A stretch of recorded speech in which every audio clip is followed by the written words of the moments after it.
semua. Sehat semua hari ini ya Bapak Ibu ya.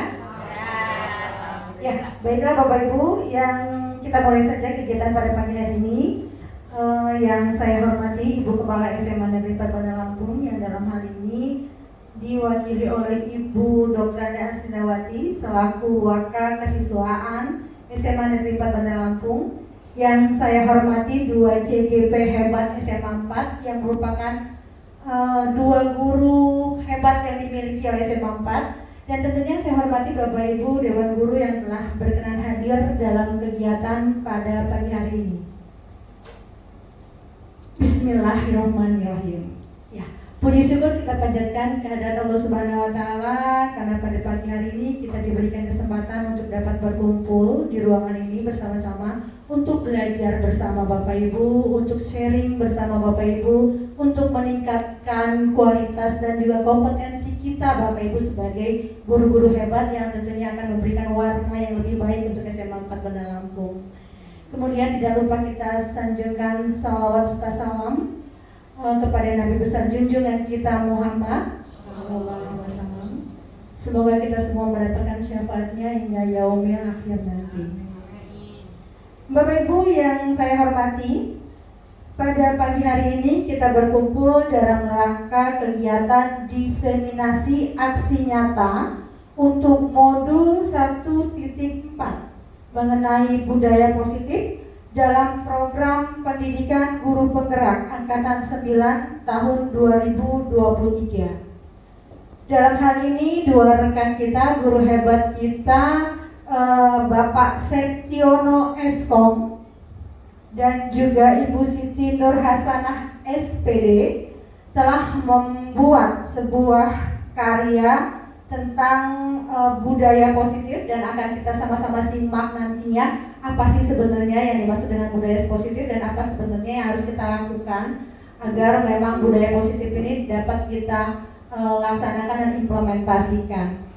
Baiklah Bapak Ibu, untuk memulai kegiatan kita pada hari ini, marilah bersama-sama kita melafazkan basmalah. Selanjutnya mari kita simak bersama sambutan dari Kepala SMA Negeri 4 Bandar Lampung yang dalam hal ini diwakili oleh Waka Kesiswaan SMA Negeri 4 Bandar Lampung yang terhormat Ibu Dr. Asnawati dipersilakan. Terima kasih Ibu Febi Rolia Rasid SOS MPD yang sudah memberikan kesempatannya. Assalamualaikum warahmatullahi wabarakatuh. Selamat pagi dan salam sejahtera untuk kita semua. Tabipun. Yang terhormat Ibu Kepala SMA Negeri 4 Bandar Lampung, yang saya hormati Bapak Ibu Wakil Kepala Sekolah, yang saya hormati Bapak Ibu Dewan Guru dan staf tata usaha. Tiada kata yang patut kita ucapkan selain puji syukur kehadiran Allah Subhanahu wa taala. Karena rahmatnya jualah, maka pada pagi yang berbahagia ini kita dapat hadir dan berkumpul di ruangan tercinta kita. Salawat serta salam kita sanjung agungkan kepada junjungan kita Nabi Muhammad SAW, keluarga, sahabat, dan pengikutnya. Semoga kita semua akan mendapat syafaat di akhir zaman. Bapak, Ibu, dan staf tata usaha yang berbahagia, senang rasanya kita bisa berkumpul di ruangan kita ini. Tiada lain kita bisa hadir di sini adalah untuk menyaksikan acara diseminasi aksi nyata modul 1.4 budaya positif program guru penggerak SMA Negeri 4 Bandar Lampung tahun 2023. Alhamdulillah Bapak Ibu, SMA Negeri 4 Bandar Lampung sudah ada calon guru penggerak lagi ini, 2 orang, yaitu Ibu Siti Nur Hasanah SPD. Coba silakan bangun Ibu. Ya. Dan Bapak Septiono Eskom, silakan bangun Pak. Iya, berdiri. Boleh kita berikan tepuk tangan dulu Bapak Ibu. ini adalah 2 orang sebagian dari guru-guru SMA Negeri 4 Bandar Lampung. Guru-guru hebat yang dimiliki oleh SMA Negeri 4 Bandar Lampung. Ibu Siti Nurhasana dan Bapak Septiono merupakan calon guru penggerak Angkatan 9 tahun 2023. Berarti SMA Negeri 4 Bandar Lampung akan memiliki 5 guru penggerak, Bapak Ibu. Mudah-mudahan Bapak Ibu, energi positif yang dimiliki oleh 5 guru penggerak kita ini bisa menularkan dengan guru-guru yang lain. Mudah-mudahan guru-guru yang lain juga tergerak hatinya, tergerak jiwa dan raganya untuk mengikuti kegiatan calon guru penggerak selanjutnya.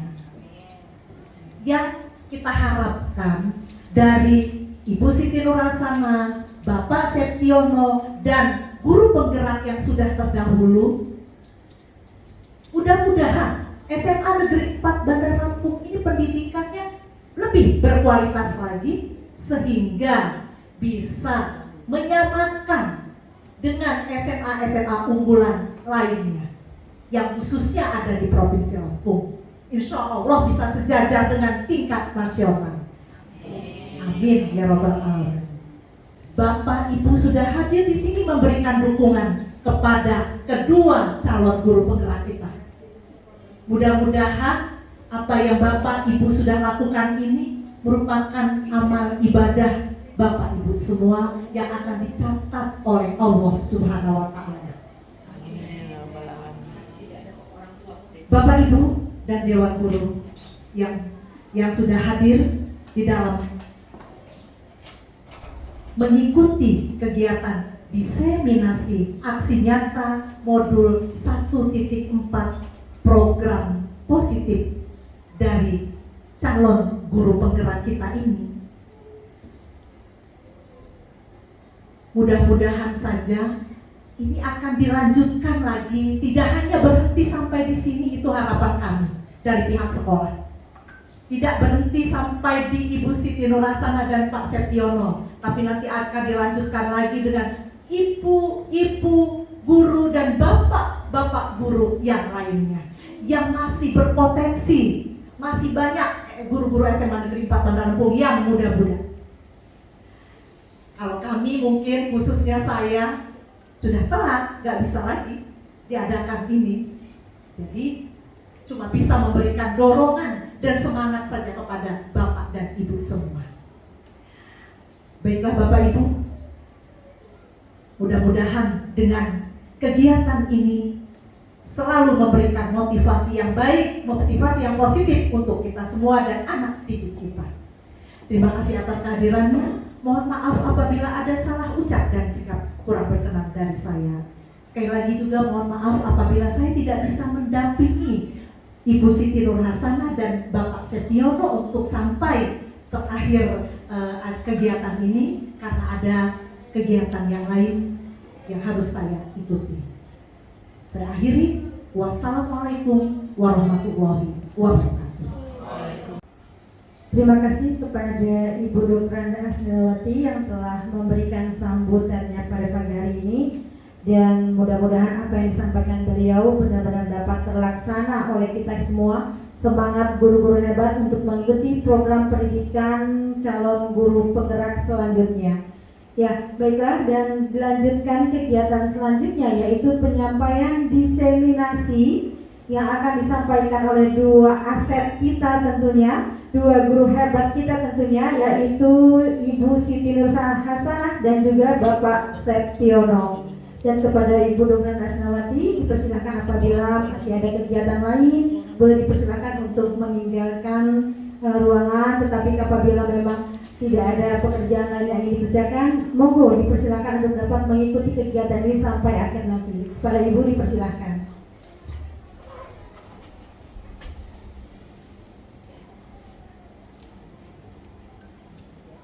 Sukses ya.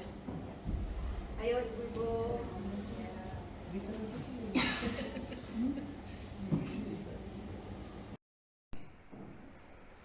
Bapak Ibu Dewan Guru yang saya hormati dan saya banggakan, tentunya demikianlah pemaparan dari Pak Septiono pada pagi hari ini. Luar biasa, kita berikan aplaus dulu, tepuk tangan buat beliau. Dan selanjutnya pemaparan berikutnya yang kedua akan disampaikan oleh Ibu Siti Nur Hasanah, masih dengan materi yang sama tentang budaya positif. Tapi mungkin untuk lebih Bu Siti bisa konsentrasi juga sama seperti Pak Tio, saya dan Pak Tio pamit ke belakang agar Bu Siti bisa memaparkan lebih konsentrasi ya Bu Ibu ya. Ya, dipersilakan kepada Ibu Siti Nur Hasanah. Alhamdulillahilladzi arsala rasulahu bil huda wa dinil haq liyuzhirahu 'ala dini kulli wa kafa billahi syahida. Asyhadu an la ilaha illallah wahdahu la syarikalah wa asyhadu anna Muhammadan abduhu wa rasuluhu la nabiyya ba'da. Raditu billahi rabba wa bil islami dina wa bi Muhammadin nabiyya wa rasulah. Rabbi zidni ilma warzuqni fahma. Baik Bapak Ibu, kali ini saya akan memaparkan aksi nyata saya pada modul 1.4 yang berjudul budaya positif. Nah, apa sih sebetulnya yang disebut dengan budaya positif itu?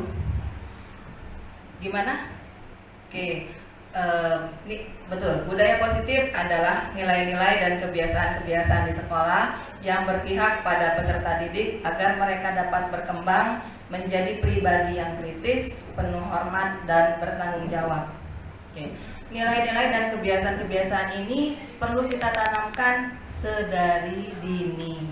Oke, itulah sebabnya maka kita perlu bekerja sama dengan orang tua di rumah untuk bersama-sama menumbuhkan nilai-nilai dan kebiasaan-kebiasaan positif di rumah yang akhirnya akan berdampak pada perilaku anak di sekolah kita, seperti itu. Oke. Di sini terjadi perubahan paradigma pendidikan, di mana pembelajaran yang sesuai kebutuhan berdasarkan tahap perkembangan sesuai teori psikologi modern untuk mewujudkan profil pelajar Pancasila.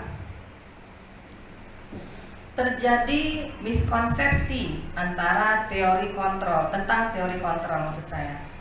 Teori kontrol, miskonsepsi yang pertama yaitu ilusi bahwasannya guru itu bisa mengontrol murid. Kita selalu menganggap bahwa guru mampu mengontrol perilaku murid. Padahal bahwasannya itu hanya sekedar ilusi Bapak Ibu. Saya contohkan seperti ini. Ketika Bapak Ibu memegang botol air mineral Bapak Ibu, kemudian saya meminta Bapak Ibu untuk memberikan botolnya kepada teman di sebelahnya. Apakah Bapak Ibu akan memberikan atau tidak? Ketika Bapak Ibu memutuskan untuk memberikan, sebetulnya itu karena Bapak Ibu sendiri yang menginginkan memberikan botol air minum tersebut ke rekan Bapak Ibu. Pun demikian ketika Bapak Ibu memutuskan untuk tidak memberikan, itu pada dasarnya adalah karena memang dari dalam diri Bapak Ibu memutuskan untuk tidak memberikan. Artinya di sini saya tidak bisa mengontrol perilaku Bapak Ibu. Apakah Bapak Ibu akan memberikan atau tidak, itu bukan dari kontrol saya, tapi dari kontrol diri Bapak Ibu sendiri. Kemudian yang kedua, ilusi bahwa semua penguatan positif efektif dan bermanfaat. Nih, di sini harus kita pahami ya Bapak Ibu ya, bahwasanya tidak semua penguatan positif yang kita berikan itu kepada murid itu akan bermanfaat. Sudah banyak ya Bapak Ibu kita lihat bersama bahwa setiap upacara bendera, setiap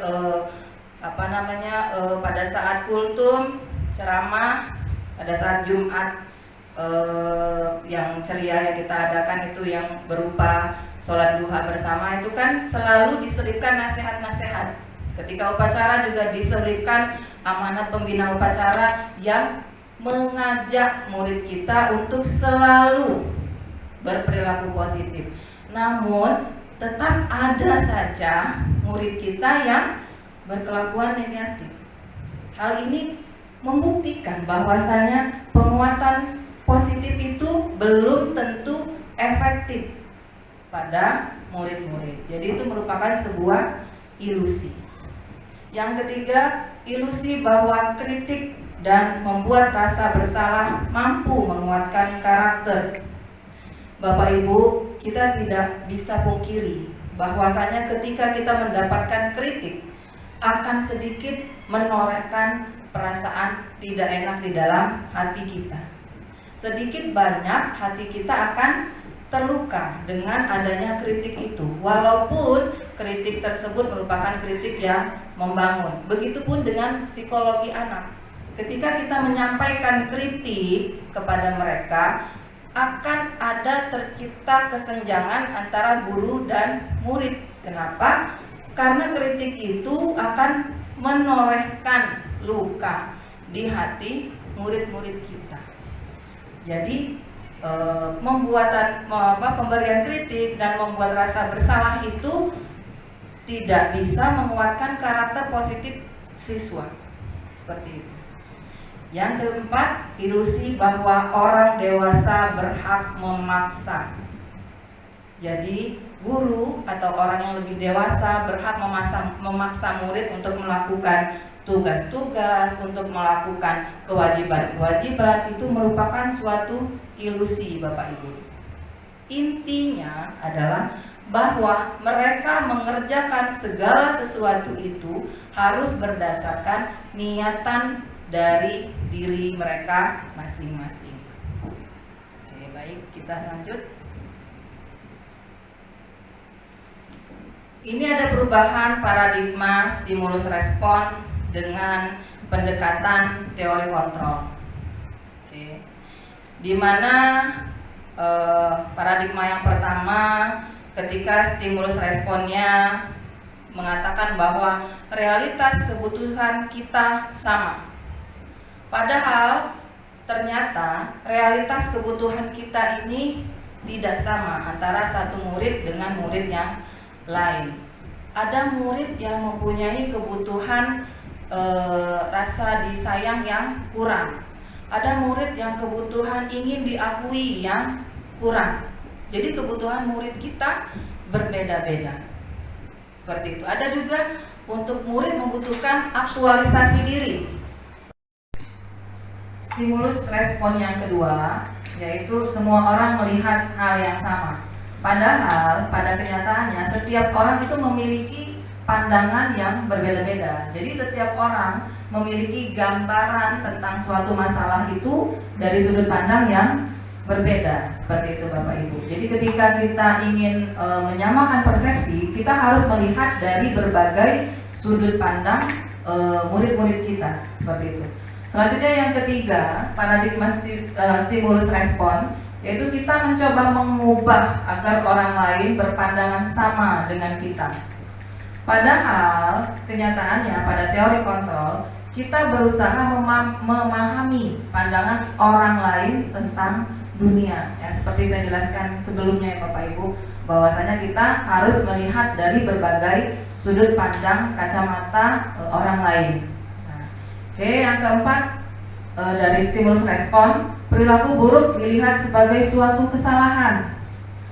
Sedangkan pada teori kontrol, semua perilaku memiliki tujuan. Jadi ketika ada anak murid kita yang melakukan kesalahan, bahwasanya kita harus memahami bahwa kesalahan yang dia perbuat itu sebetulnya adalah suatu tindakan yang mempunyai tujuan tertentu. Apakah ingin mencari perhatian kita, apakah ingin mencoba hal yang baru dan ternyata itu salah, dan mereka memang belum tahu bahwa itu merupakan suatu kesalahan, dan bisa nanti kedepannya dijadikan sebuah pengalaman. Bisa juga mereka melakukan kesalahan itu karena memang sengaja ingin supaya kita lebih dekat lagi dengan murid kita tersebut. Selanjutnya, stimulus respon, orang lain bisa mengontrol saya. Seperti yang saya ungkapkan sebelumnya Bapak Ibu ya, bahwasanya ketika saya meminta Bapak Ibu menyerahkan botol air mineral kepada rekan Bapak Ibu, ketika Bapak Ibu menyerahkan itu adalah keinginan dari dalam diri Bapak Ibu sendiri, bukan paksaan atau bukan arahan dari saya. Sekeras apapun saya meminta Bapak Ibu untuk memberikan botol air mineral ini ke teman Bapak Ibu, ketika Bapak Ibu tidak mau berbagi, maka saya juga tidak bisa memaksakan. Jadi sesuai dengan teori kontrol, hanya Anda yang bisa mengontrol diri Anda sendiri, seperti itu. Jadi kontrol kita, kontrol diri kita hanya ada pada kita sendiri. Selanjutnya, stimulus respon yang selanjutnya yaitu saya bisa mengontrol orang lain. Padahal seperti yang saya sebutkan sebelumnya, kita tidak bisa mengontrol orang lain. Orang lain mempunyai kontrol terhadap diri mereka sendiri, bukan dari kita, Bapak Ibu.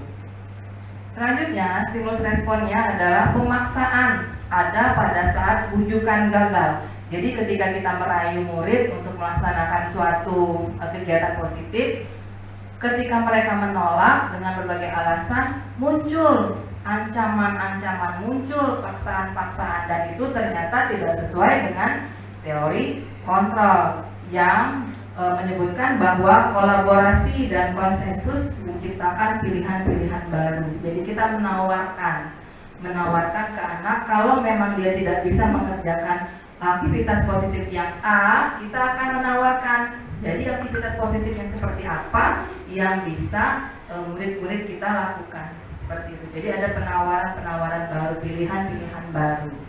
Selanjutnya yang terakhir pada stimulus respon, model berpikir menang atau kalah. Nah di sini bagi sisi yang menang, pasti mereka akan merasa riang gembira ya Bapak Ibu ya. Ketika kita menang kan kita merasa senang. Tapi bagaimana jika posisi kita kalah? Murid yang merasa kalah itu akan tergores hatinya, akan merasa sesuatu yang tidak nyaman dalam perasaan dia. Nah, di sini teori kontrol mengatakan bahwa kita memiliki model berpikir menang dan menang. Jadi win-win solution, seperti itu Bapak Ibu. Kita mencari penyelesaian yang terbaik dari setiap kasus yang dihadapi oleh murid-murid kita. Kebanyakan orang akan menghubungkan kata disiplin dengan tata tertib, ya Bapak Ibu ya. Selalu kita itu mengaitkan kedisiplinan dengan tata tertib atau kepatuhan murid-murid kita pada peraturan yang berlaku di sekolah. Kebanyakan kita akan berpikir seperti itu. Dalam budaya kita cenderung kita menghubungkan kata disiplin itu dengan ketidaknyamanan. Seperti itu. Sebentar, itu ada bel ya. Oke, kita jeda sebentar, ada bel.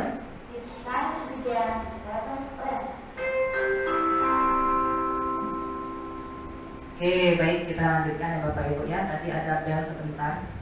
Jadi di dalam budaya kita yang berlaku pada kehidupan kita sehari-hari, bahwasanya kita cenderung menghubungkan kata disiplin dengan ketidaknyamanan.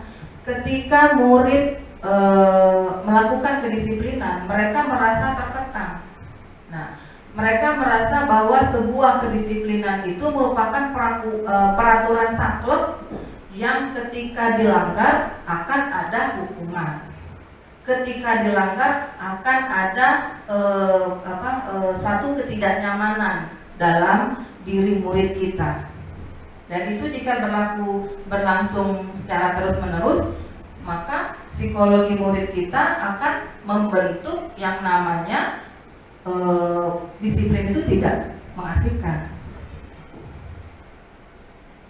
Oke. Di sini ada 3 perilaku manusia yang mendasari dari suatu perbuatan, apakah sesuai dengan peraturan ataukah tidak sesuai dengan peraturan. Yang pertama, motivasi dari manusia tersebut yaitu menghindari ketidaknyamanan atau hukuman. Jadi murid kita akan berpikir bahwasanya supaya saya tidak dihukum pada pagi hari, saya harus datang tepat waktu. Nah, jadi motivasi anak pada saat pagi hari datang tepat waktu ke sekolah adalah untuk menghindari hukuman dari guru karena mereka terlambat. Jadi intinya kalau tidak mau dihukum pagi hari, jangan terlambat. Itu motivasi yang pertama. Mereka menghindari ketidaknyamanan atau hukuman.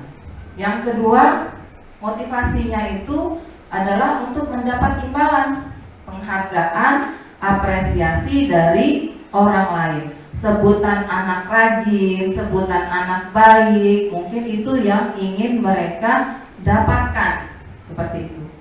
Ketika mereka mendapatkan peringkat pertama, kedua, ketiga, mereka pengen dapat peringkat supaya dapat reward dari sekolah, supaya dapat hadiah ketika bagi rapot. Kemudian ketika bagi rapot, mereka pulang dari pengambilan rapot, orang tua mereka akan memberikan lagi hadiah yang lain, seperti itu. Jadi motivasi perilaku manusia yang kedua yaitu ingin mendapatkan imbalan atau pujian.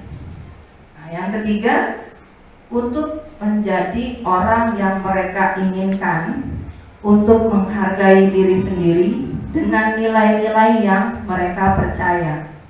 Jadi ketika kita, Bapak Ibu, sebagai seorang guru, kita datang tepat waktu, hadir menyambut murid-murid kita di depan kelas tepat waktu, itu karena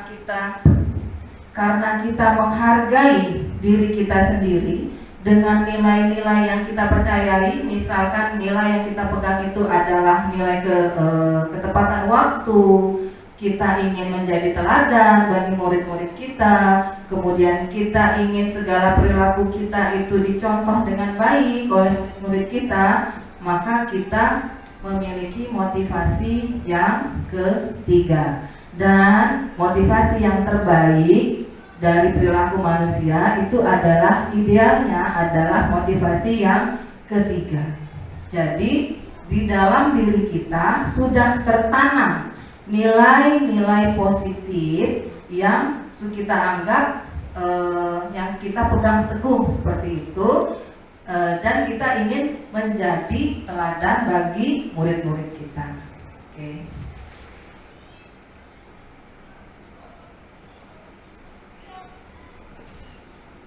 Kita masuk ke 5 kebutuhan dasar manusia. Oke, Bapak Ibu, disadari atau tidak, ternyata manusia ini memiliki 5 kebutuhan dasar. Kebutuhan dasar yang pertama itu pasti kebutuhan pokok, kebutuhan primer kita, yaitu bertahan hidup. Kebutuhan bertahan hidup itu terdiri dari kebutuhan akan makanan, akan pakaian, akan tempat tinggal yang nyaman. Silakan Ibu Nova, silakan bergabung. Oke, kita masih di 5 kebutuhan dasar manusia. Silakan bergabung Ibu Nova. Oke ya, saya ulangi sedikit ya. Bahwasanya kebutuhan dasar manusia yang pertama yaitu kebutuhan bertahan hidup. Kebutuhan bertahan hidup itu meliputi kebutuhan akan makanan, kebutuhan akan minuman, kebutuhan akan pakaian, kebutuhan akan tempat tinggal yang nyaman. Biasanya kita sebut dengan sandang, pangan, dan papan. Oke. Yang kedua, kebutuhan manusia itu yaitu kasih sayang dan rasa diterima. Oke. Banyak loh kita temui ya anak-anak kita, murid-murid kita ya, yang kebutuhan kasih sayang dan rasa diterimanya kurang, sehingga mereka menunjukkan sikap perilaku yang sedikit nyeleneh seperti itu ya Bapak Ibu ya, yang sedikit agak menyimpang. Dengan tujuan apa? Padahal sebenarnya dia cuma pengen diterima keberadaannya, seperti itu. Itulah fungsinya kita selalu berkoordinasi dengan wali murid. Oke. Selanjutnya Kebutuhan yang ketiga yaitu kebutuhan akan kebebasan. Jadi murid kita itu ingin diberikan kebebasan untuk berekspresi, namun sesuai dengan profil pelajar Pancasila. Kebebasan untuk berkreasi, kebebasan untuk menuangkan ide-ide mereka. Jadi di sini misalnya kita memberikan contoh soal yang jangan hanya meminta mereka untuk menjelaskan satu sisi saja, seperti itu. Jadi kita harus memberikan soal yang open ended, soal yang membuat mereka bisa menuangkan kreativitas, seperti itu. Kemudian kebutuhan dasar yang keempat yaitu tentang kesenangan. Ketika hujan, ya kita pernah melihat murid-murid kita pulang sekolah lari-larian, hujan-hujanan gitu kan, karena mereka membutuhkan kebutuhan tentang kesenangan. Mereka menginginkan untuk menikmati kehidupan mereka, masa-masa remaja mereka, seperti itu. Nah, di sini harus ada kontrol, jangan sampai kesenangan mereka itu melampaui batas-batas dari norma-norma yang berlaku. Yang selanjutnya yaitu kebutuhan dasar manusia yang terakhir, penguasaan. Jadi mereka diberikan kekuasaan untuk mengontrol diri mereka secara penuh. Berikan mereka rasa tanggung jawab untuk dapat memegang suatu amanah tertentu, seperti itu. Misalkan ketika membuat diskusi kelompok, kita membuat ketua kelompoknya secara bergantian. Jangan yang itu saja yang dijadikan ketua kelompok, tapi bergantian. Kita memberikan mereka kesempatan untuk dapat mengaktualisasikan diri mereka, seperti itu.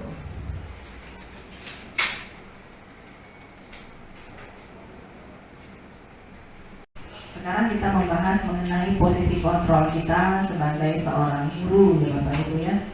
Ada 5 posisi kontrol kita sebagai seorang guru. Posisi kontrol kita yang pertama adalah sebagai seorang penghukum. Tanpa disadari ya Bapak Ibu, kita sering memberikan hukuman kepada murid-murid kita. Dan ternyata hukuman tersebut terkadang tidak ada sangkut pautnya, tidak ada hubungannya dengan kesalahan yang dilakukan oleh murid kita. Contoh misalnya, ketika murid kita terlambat, ketika murid kita datang terlambat ya Bapak Ibu, apa yang biasa kita lakukan? Ya betul, kita akan melakukan menyuruh anak murid kita berlari mengelilingi lapangan olahraga. Kira-kira ada tidak hubungan antara memberikan hukuman berlari keliling lapangan olahraga dengan kesalahan mereka berupa keterlambatan hadir di sekolah kita? Tidak ada hubungan ya Bapak Ibu ya. Namun seringkali kita melakukan memberikan hukuman kepada murid kita yang murid kita juga tidak diberitahu sebelumnya bahwasanya ketika mereka datang terlambat, mereka akan disuruh untuk berlari mengiringi lapangan sekolah kita. Nah, itu posisi sebagai seorang penghukum. Nah, di sini saya mengajak Bapak Ibu semua untuk mulai dari sekarang tidak menjadi seorang guru yang menghukum. Seperti itu ya Bapak Ibu. Guru yang kedua posisi kontrolnya adalah membuat merasa bersalah. Membuat merasa bersalah ini bagaimana? Jadi kita memberikan statement-statement yang membuat murid merasa bersalah. Nah, jadi contohnya bagaimana? Contohnya ketika kita melihat murid kita tidak mengerjakan tugas di kelas dengan baik, di kelas pada saat mereka pada saat kita menyampaikan materi, mereka mengobrol di belakang. Oke, silakan Bu Nova, silakan bergabung.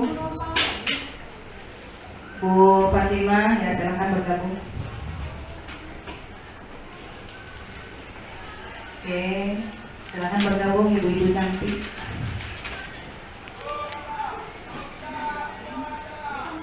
ketika kita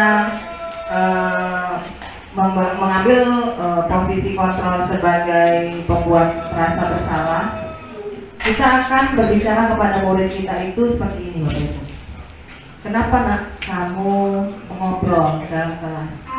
Apakah kamu tidak kasihan, ibu sudah capek-capek menjelaskan materi, tapi kamu tidak mendengarkan dengan baik, seperti itu. Jadi murid merasa, oh iya saya bersalah, ibu itu sudah capek dijelasin, tapi saya malah ngobrol, suara ibu tidak terdengar dengan ke teman-teman yang lain karena suara saya terlalu besar, seperti itu. Itu membuat rasa bersalah. Yang ketiga, posisi kontrol kita sebagai seorang teman. Ya layaknya seorang teman ya, kita merasa akrab, dekat dengan murid.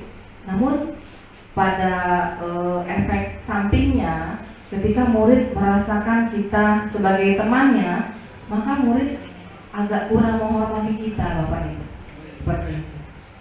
Agak kebablasan seperti itu. Kalau kita mengambil posisi kontrol sebagai seorang teman. Yang keempat yaitu sebagai pemantau. Nah, di sini kita telah menyebutkan, ya silakan Pak Mulyadi. Silakan Bu Yulianita.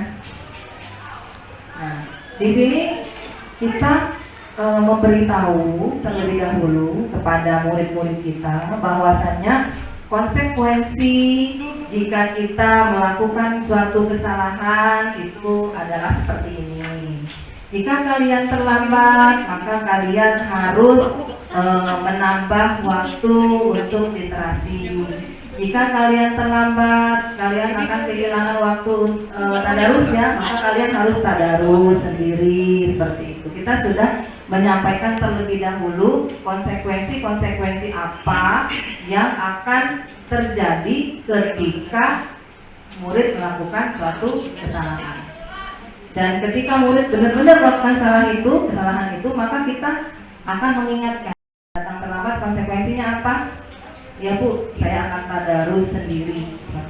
Itu sebagai posisi kontrol sebagai seorang pemantau. Nah, posisi kontrol sebagai manajer adalah posisi kontrol yang paling ideal, yang kita semua berharap bahwa kita menjadi guru dengan posisi kontrol sebagai seorang manajer.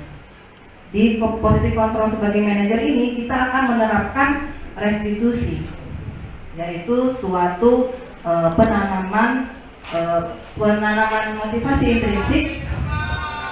Ya silakan Bu Yuli, bergabung Bu Yuliana. Kita akan menanamkan posisi motivasi intrinsik dari dalam siswa untuk dapat memperbaiki kesalahannya. Dengan demikian murid tidak merasa dihukum, murid tidak merasa bahwa mereka mendapatkan suatu ketidaknyamanan, tapi mereka berusaha memperbaiki kesalahan dari inisiatif mereka sendiri, seperti itu. Nah, untuk menjalankan posisi kontrol sebagai seorang manajer, hal pertama yang kita harus lakukan adalah membuat keyakinan kelas. Keyakinan kelas itu apa saja? Misalnya, pertama, aktif di kelas, datang tepat waktu, berperilaku baik, bertutur kata sopan dan santun, berpakaian rapi sesuai dengan aturan sekolah. Kemudian untuk yang laki-laki rambutnya sesuai aturan sekolah, seperti itu. Kita harus membuat dulu keyakinan kelas, seperti itu. Ketika semua wali kelas telah membuat keyakinan kelas, maka kita dapat membuat sebuah keyakinan sekolah.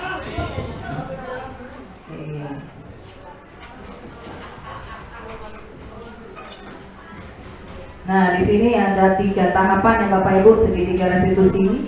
Ada 3 tahapan penerapan restitusi ketika anak didik kita melakukan suatu kesalahan.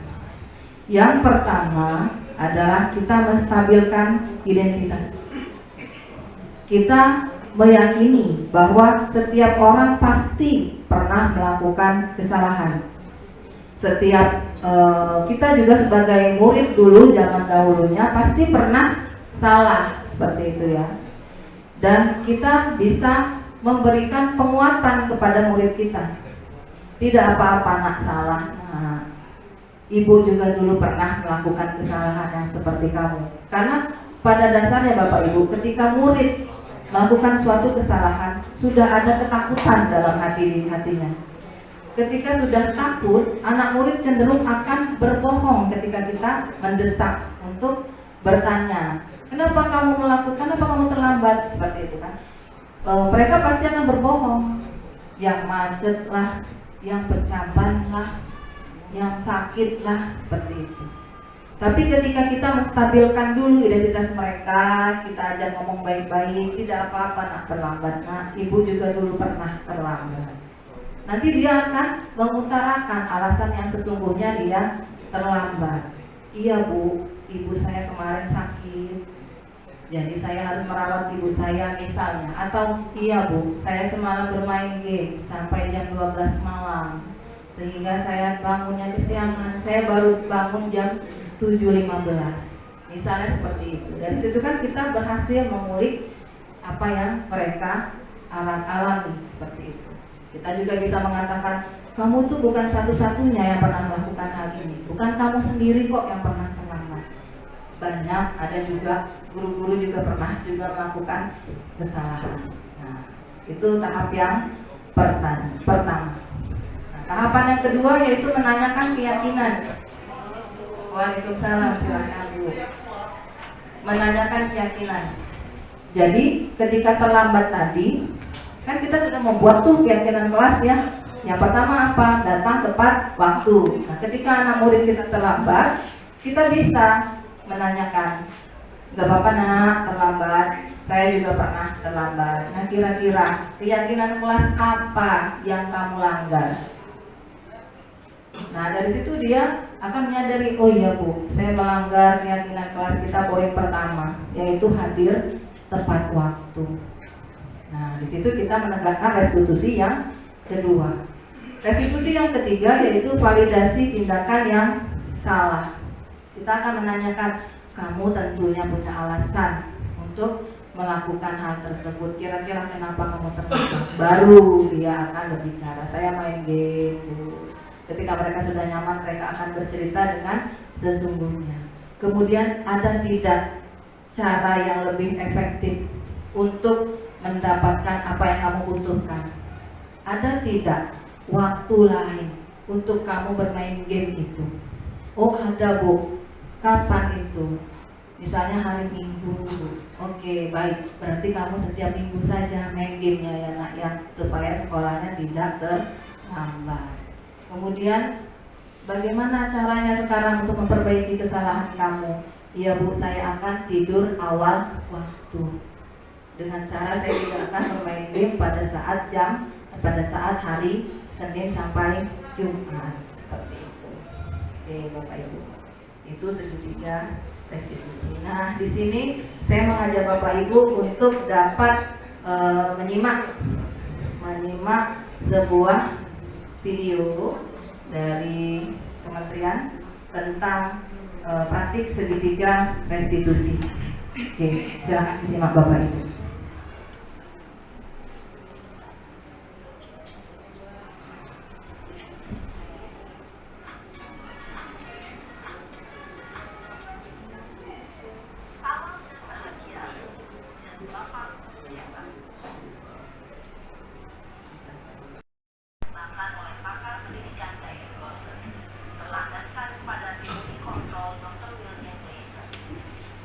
Dengar ya Bapak Ibu ya.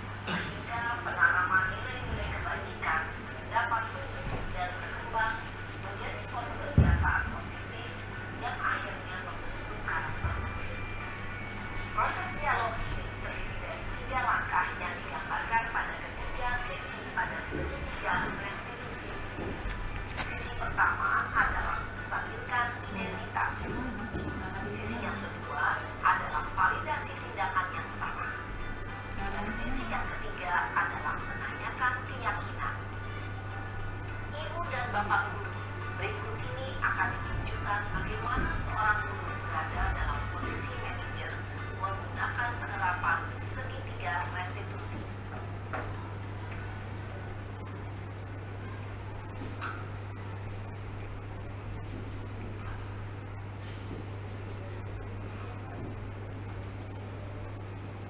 Iya, Sarah.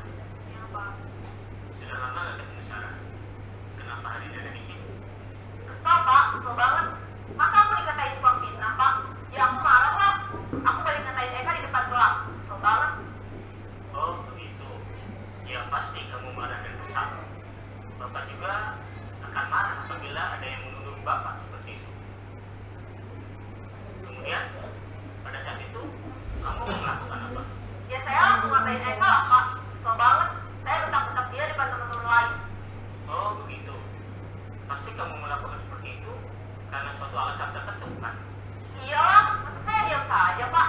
Ya saya bela diri lah. Masa saya dituduh tukang fitnah? Ya, wajar lah. Mempertahankan harga diri itu sesuatu yang penting buat kamu. Untung kamu tidak bertindak lebih gegabah lagi. Hanya membentak-bentak. Iya, Pak. Untung saya masih bersabar dan hanya membentak saja. Sudah gemes padahal. Saya pasti bela diri lah. Ya, pasti ya. Tapi kamu memilih untuk tetap bertahan dan bersabar. Kamu memilih untuk tidak berbuat lebih parah lagi, kan? Iya. Nah, sekarang coba kita lihat lagi tindakan kamu yang bentak-bentak Eka di kelas. Tindakan kamu itu kira-kira sesuai dengan keyakinan kelas atau prinsip kamu tidak? Enggak lah, Pak. Capek, Pak, jadi pemarah. Jadi keyakinan atau prinsip mana yang kurang sesuai dengan keinginan kamu? Ya, saya sebenarnya sangat menghargai orang lain. Mungkin saat itu saya menjadi emosi. Jadi tidak menunjukkan sikap itu. Kamu meyakini tidak? Menghargai orang lain itu penting buat kamu. Yakinlah, Pak. Iya, setuju. Kita harus saling menghargai. Namun, ada juga keyakinan yang kita sepakati yang perlu kita jalankan apabila kita sedang marah, bukan? Ya, saya bisa lebih proaktif. Mulai dengan diri sendiri.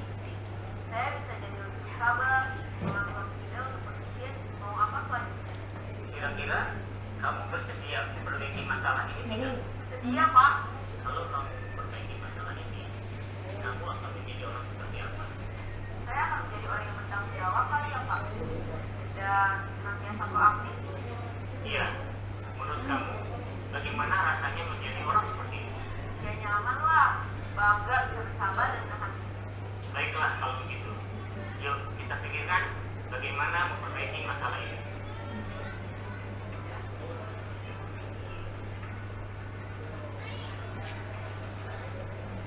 Ibu dan Bapak guru hebat.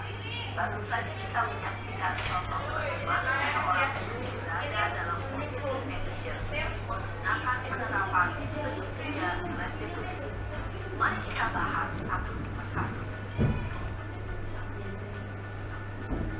Pada sisi pertama, menstabilkan identitas berdasarkan pada prinsip bahwa membuat kesalahan adalah bagian dari proses pembelajaran.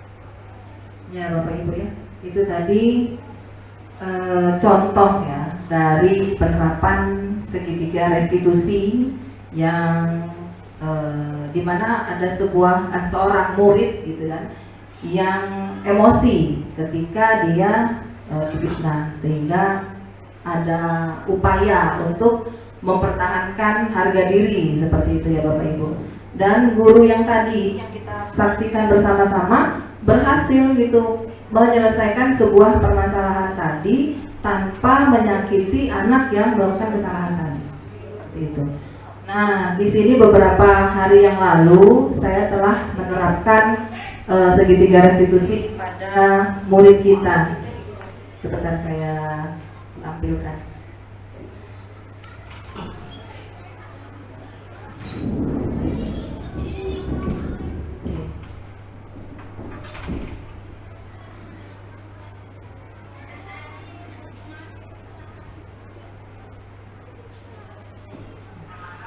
Jadi ini adalah Erlangga ya Bapak Ibu ya, murid kita pada hari Senin kemarin, Erlangga saya temukan tidak menggunakan seragam olahraga dan dia berolahraga di lapangan seperti itu. Selesai olahraga, saya panggil Erlangga untuk saya lakukan restitusi. Hal pertama yang saya tanyakan adalah menanyakan kabar terlebih dahulu, seperti itu. Ini kita simak lagi.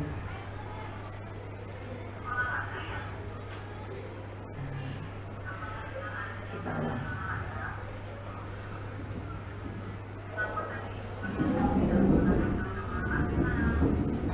Nah, di sini saya menanyakan apa kabar, kemudian dia menjawab baik Bu, seperti itu kan.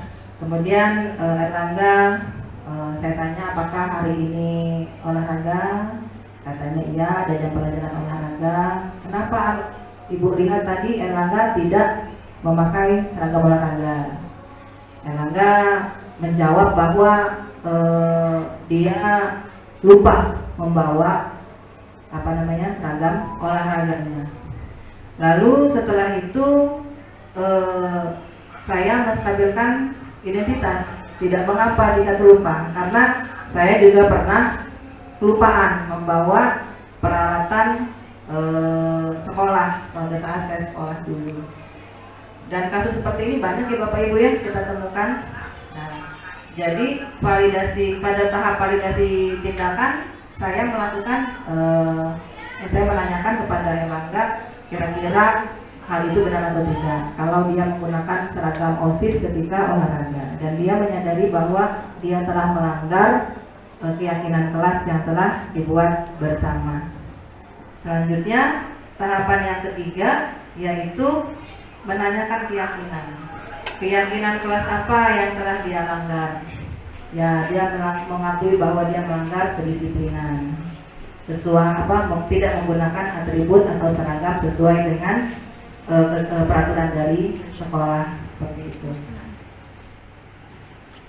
Nah, dari sini Erlangga berjanji untuk mempersiapkan segala sesuatu untuk esok hari itu pada malam harinya, jadi tidak terlupa, seperti itu. Nah, oke. Nah, ini tanggapan dari Erlangga.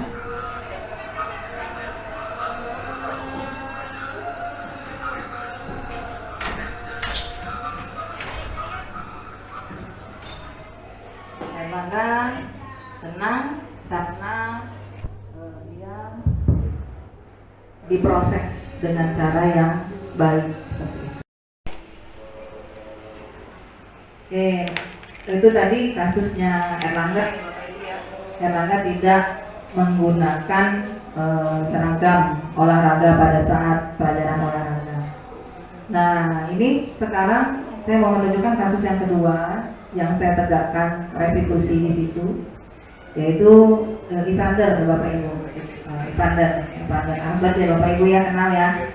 Kelas 11 2 sama seperti Erlangga ya. Evander ini sudah 2 kali tidak mengumpulkan tugas, Bapak Ibu.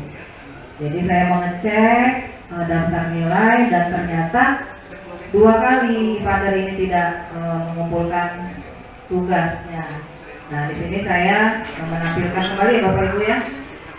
Ya, silakan Bu Sri. Oke, pada saat menstabilkan identitas saya menanyakan kabar seperti itu. Saya menanyakan kemarin Ibu melihat daftar nilai, kenapa kok Evander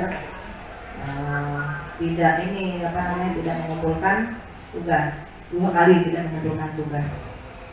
Nah, ini kita saksikan bersama dulu videonya.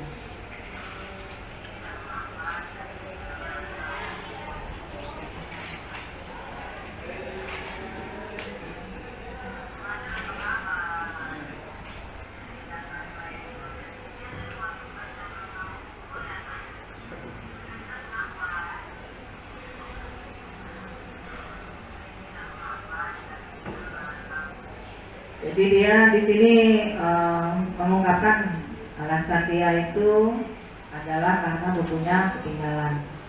Dan di sini saya menyebutkan bahwasannya ya tidak mengapa ketika ketinggalan ya, sama seperti Erlangga tadi, dia tidak membawa karena ketinggalan. Nah.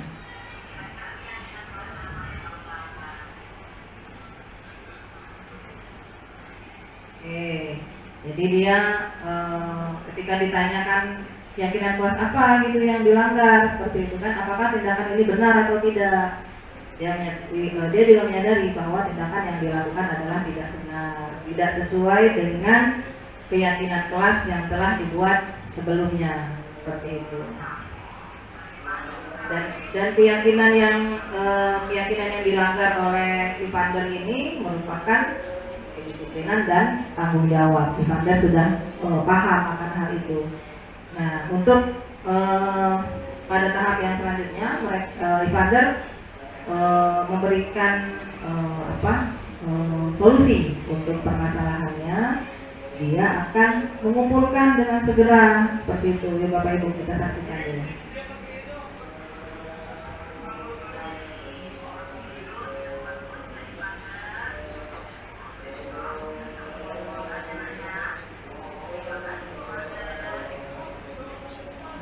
Jadi Evander berjanji untuk mengumpulkan tugasnya segera. Jadi pada saat istirahat saya menunggu tugas Evander untuk dikumpulkan seperti itu, dan Evander berjanji untuk mengumpulkan tugasnya pada saat istirahat. Nah, ini adalah tanggapan dari Evander.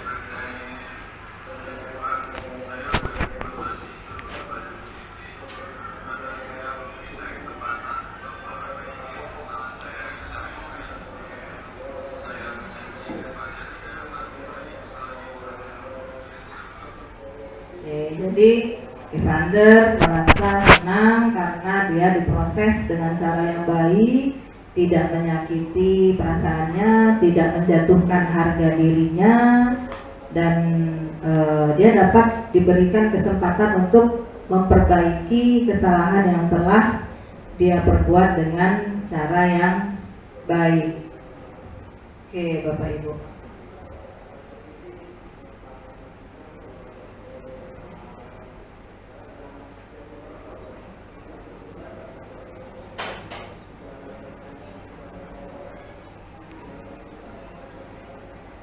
Nah, dengan demikian, apa sih kesimpulan mengenai peran guru dalam menciptakan budaya di sekolah itu? Seperti itu ya.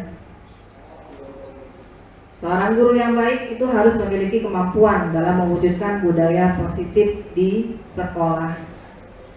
Budaya positif tersebut dapat dijalankan dengan menerapkan konsep-konsep inti seperti disiplin positif, memahami motivasi perilaku manusia yang berkaitan dengan hukuman dan penghargaan, kemudian posisi kontrol seorang guru, serta pembuat keyakinan di sekolah atau kelas dengan penerapan segitiga restitusi untuk menyelesaikan suatu permasalahan. Oke, itu kesimpulannya Bapak Ibu. Mungkin ada yang ingin didiskusikan Bapak Ibu, dipersilakan. Jika ada pertanyaan mengenai budaya positif yang telah saya sampaikan tadi, dipersilakan Bapak Ibu. Kita akan mengadakan sesi tanya jawab. Oke, baik. Saya untuk kesempatan pertama dipersilakan Pak Mulyadi. Assalamualaikum warahmatullahi wabarakatuh. Waalaikumsalam warahmatullahi wabarakatuh. Baik, saya akan bertanya, bagaimana jika ada kebutuhan dasar yang tidak terpenuhi? Oke, baik. Saya langsung jawab ya Pak Mulyadi ya Bapak Ibu ya. Jadi kebutuhan dasar manusia itu kan ada 5 ya Bapak Ibu ya. Kalau salah satu dari kebutuhan dasar manusia tidak dipenuhi, maka akan terjadi sebuah tindakan atau perilaku menyimpang dari anak didik kita tersebut. Misalkan kebutuhan kurang diakui seperti itu, dia akan membuat ulah minta perhatian terus sehingga dia akan diakui di kelasnya seperti itu. Begitu Pak, bagaimana Bapak? Cukup, terima kasih. Baik, untuk pertanyaan kedua, ada lagi? Oke, kepada Bu Sri Mulyani. Silakan Ibu. Duduk aja ya Bu. Boleh. Assalamualaikum warahmatullahi wabarakatuh. Waalaikumsalam warahmatullahi wabarakatuh. Izin bertanya ya Bu, bagaimana cara menerapkan disiplin positif siswa di sekolah? Terima kasih. Baik, terima kasih banyak Bu Sri Mulyani. Pertanyaan yang bagus ya Bapak Ibu ya, yang perlu sangat kita penerapannya sangat kita butuhkan pada saat ini. Disiplin positif itu dapat terbentuk dengan kita menumbuhkan motivasi intrinsik, motivasi dalam diri siswa. Jadi percuma kita mendorong murid untuk melakukan tindakan positif kalau tidak ada niatan dari diri siswa tersebut. Jadi ini tugas kita bersama, bagaimana menumbuhkan motivasi dalam diri setiap peserta didik yang kita bina. Seperti itu Bu Sri. Bagaimana Bapak Ibu, apakah ada pertanyaan lain? Boleh Bu Ria, silakan Bu Ria. Mic-nya tadi Bu. Silakan Bu Ria.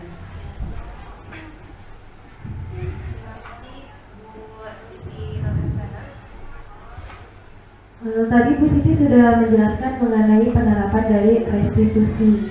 Kemudian sudah dijelaskan kembali langkah-langkah penerapan restitusi. Mohon dijelaskan kembali Bu mengenai langkah-langkah dari penerapan restitusi tersebut. Terima kasih Bu Siti. Terima kasih Bu Ria. Oke, Bapak Ibu, tadi sudah kita bahas ya mengenai segitiga restitusi. Tahap yang pertama yaitu kita menstabilkan identitas. Jadi di situ akan ada pernyataan dari guru tentang bagaimana melakukan kesalahan itu adalah manusiawi. Jadi setiap orang pernah melakukan kesalahan, tidak apa-apa nak, ibu juga dulu pernah melakukan kesalahan juga, atau tidak apa-apa nak, namanya kesalahan, namanya manusia pasti ada salahnya. Seperti itu tahap pertama, menstabilkan tindakan. Ini penting Bu, karena ketika murid sudah ketakutan, dia akan cenderung berbohong. Jadi kita buat dulu dia merasa nyaman, dia merasa dihargai, baru nanti dia akan bercerita mengapa dia melakukan hal tersebut. Yang kedua itu dengan validasi tindakan yang salah. Kamu pasti punya alasan kenapa kamu melakukan hal tersebut. Nah baru nanti dia bercerita, baru nanti dia iya Bu, saya tadi tidak menggunakan, kalau Erlangga tadi ya, saya tidak menggunakan pakaian seragam olahraga karena saya lupa, saya ketiduran malamnya, jadi tidak sempat mempersiapkan apa yang dibutuhkan untuk belajar besok. Seperti itu. Dan tahapan yang ketiga yaitu menanyakan tentang keyakinan. Jadi keyakinan kelas apa yang kamu langgar? Itulah fungsinya sebelum memulai kelas pada tahun ajaran baru itu kita membuat keyakinan kelas terlebih dahulu. Seperti itu Bu ya. Oke, baik. Apakah ada lagi pertanyaan? Cukup ya? Oke, cukup. Jika cukup, Bapak Ibu, demikianlah penyampaian dari saya. Jika tidak ada lagi pertanyaan yang ingin kita diskusikan bersama, maka saya akan mengakhiri pemaparan dari saya. Untuk Bu Feby dan Pak Tio diharapkan untuk dapat bergabung kembali di depan. Demikianlah Bapak Ibu, diseminasi kita pada hari ini telah disampaikan oleh Bapak Septian Eskom dan juga Ibu Siti Nurhasanah. Semoga apa yang telah mereka paparkan itu benar-benar bisa kita implementasikan bersama ya Bapak Ibu ya, sehingga kita bisa benar-benar melaksanakan budaya positif di SMA Negeri 4 Bandar Lampung. Bapak Ibu, untuk menutup kegiatan pada siang hari ini, marilah bersama-sama kita melafazkan hamdalah. Alhamdulillahirobbilalamin. Terima kasih atas kehadirannya. Kami bertiga pamit dan saya mohon maaf apabila ada kata yang kurang berkenan. Saya akhiri wabillahi taufiq wal hidayah. Wassalamualaikum warahmatullahi wabarakatuh.